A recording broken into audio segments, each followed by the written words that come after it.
Greetings, ladies and gentlemen. It is your favorite warlock, necromancer, and practicing dark sorcerer. Today, I want to kind of go into something a little personal, but but also wanted to kind of discuss something that will happen to you if you allow yourself to become censor.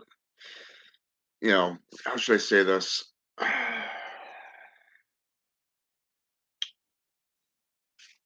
Spiritually aware. Okay. Sensory deprivation is what they refer to it as, or ESP. I've been a practitioner a long time. I've had instances where I've heard whispering behind my ear, candle flames and incense flames going nuts on the altar, where the incense clumps into an apparition.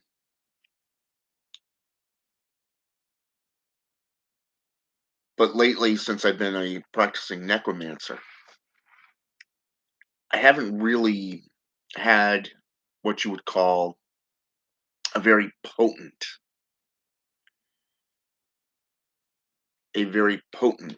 experience like the one I've recently had. And I'm going to talk to you about this as well. About a year or two, a friend of mine passed away from cancer. I woke up around 2:30, 3 o'clock in the morning, and I just knew it was him that had passed. It was just that connection because he was my brother, he was my coven member, you know? So, I mean, as a satanic warlock, you tend to know your coven and that essence, that energy that they give off. And it's such an explosion of energy that discharge that it's enough that it sends out ripples to wake you up. And just a few months prior to that, I lost another brother from my coven, John Ramsey's, you know.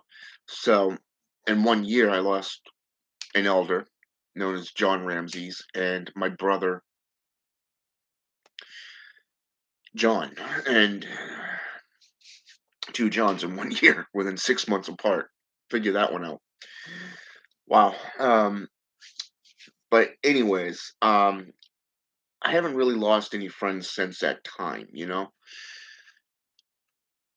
Last year, I was talking with a friend of mine, and she was telling me that she was going down to her family's house to have Christmas, and that she'd see me when she got back.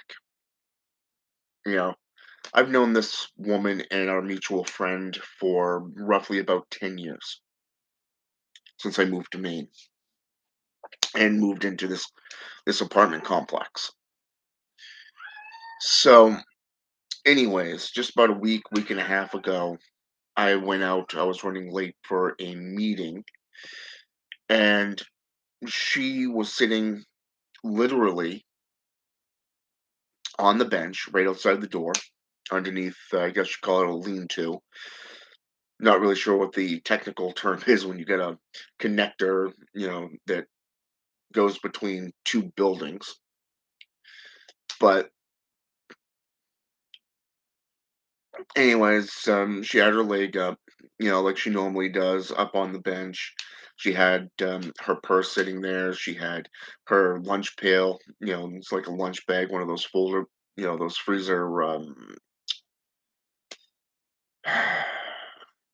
lunch pail type things that can be folded down. She was drinking her water that she likes.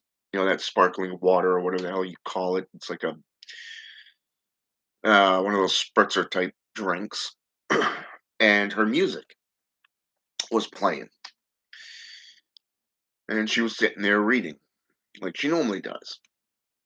She was her basic cherry self. Her basic cherry self. I didn't think much of it. I said hi to her, and like I always do. And I told her, I said, "I'll catch you later. I'm going to a meeting." And she said, no, I'm leaving. I'm moving." And I said, "Wow, okay, just let me know where." So that was the last time I talked to her. So about a day or two ago, my better half and I were leaving the apartment complex, and we ran into a friend of ours who had knee surgery. And she proceeded, Ariel, you know, just she died. She died. And it was like, wait, you're fucking with me, right? I just talked to her like 2 days, like literally about like a week or two ago. And I told her the exact thing I just said here of how I saw her, you know? So and she said no, she died back on the 2nd of January. She went down to her family's estate, had lunch and dinner or whatever you call it there, with her family, her sister and everything. Came back and said, hey, he called her up and said, hey, I'm home, and went to the hospital and never came back. She passed away 8 days later after Christmas.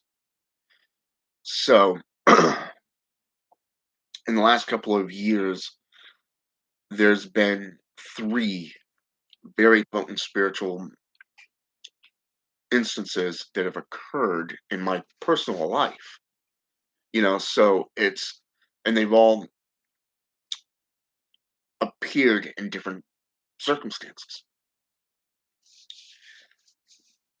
This happens.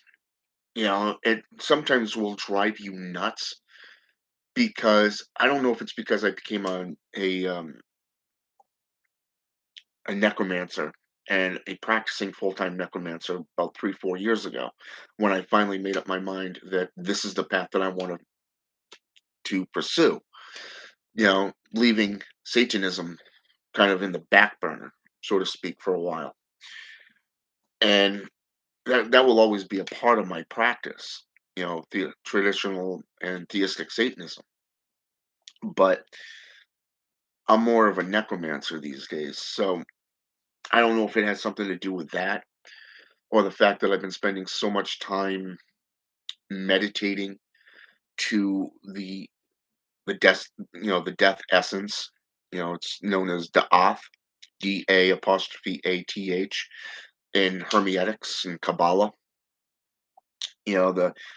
The death essence and energies that can create necrosis within a person, which is why they in, introduced blood sorcery into necromancy back in the 15th century. But it was interesting because I'm talking to her like I'm talking to you. Like literally, like I'm talking to you. You don't even recognize, it doesn't even click in your brain that you're talking to a fully manifested apparition and not a physical blood, flesh and blood person of the living realm. This was the first time in my career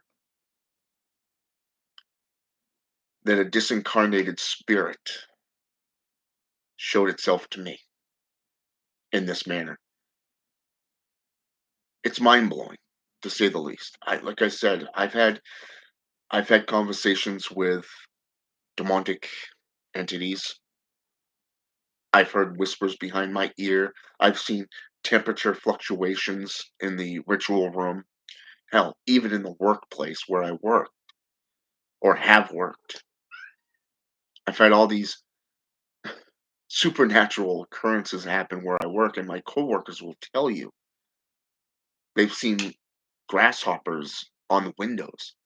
They've seen caterpillars crawling up towards the window when I'm there. They've seen birds fly into windows.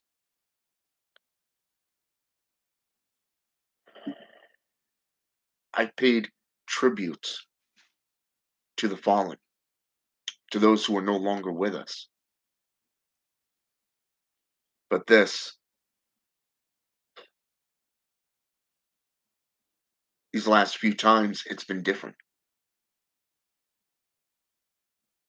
It was like with John Ramsey's, it was a void. It was literally a void. That dark essence just went out, and I knew that he had passed. But with my brother John, Child of Maggot, as he was known here on YouTube, I felt when he passed. It was like that ripple effect just going across the universe, the realms, the dimensions. But my friend of 10 years, who's been dead since January 2nd, and nobody said a goddamn fucking word, to anyone. I could have sworn that I talked to her. I could have sworn that I carried on this conversation with her. In fact, I did carry on that conversation with her. And I was there, only to find out just 2 days ago that she'd been dead for months. I don't know if my third eye is growing, my spiritual eye. Maybe that sensory ESP is kicked in on a full-time basis. I don't know. But this took me literally by surprise.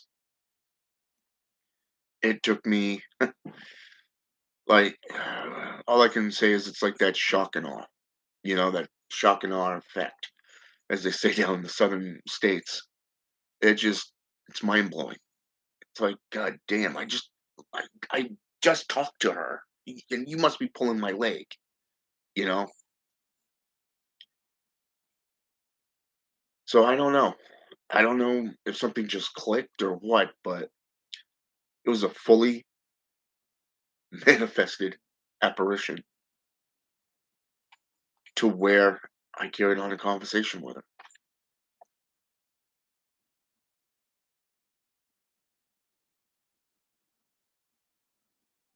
That's mind blowing. But I wanted to come on here today and kind of just discuss this because a lot of you who are trying to get this, some of you may even have an experience that was similar to this, but I wanted to let you know. All right. Have a good day.